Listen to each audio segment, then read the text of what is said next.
ব্যাপারটা এমন না যে আল্লাহ লিখে রেখেছেন বলে আপনি বেছে নিচ্ছেন। যেহেতু আপনি এটাই বেছে নেবেন তাই আল্লাহ আগে লিখে রেখেছেন। এখানে পছন্দ আপনার, তবে আল্লাহ আপনার পছন্দ জানেন। যেমন ধরেন একটা রাস্তার মোড়ে আসলেন, সামনে 5টা রাস্তা, রোড নাম্বার 1, 2, 3, 4, 5। এখানে পছন্দ আপনার, বেছে নিতে পারেন রোড নাম্বার 1, 2, 3, 4, 5।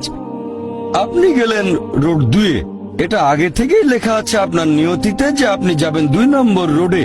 ব্যাপারটা এমন না যে আল্লাহ লিখেছেন বলে আপনি করছেন। যেহেতু আপনি এটাই বেছে নেবেন তাই আল্লাহ আগে লিখে রেখেছেন। তাহলে পছন্দ আপনার।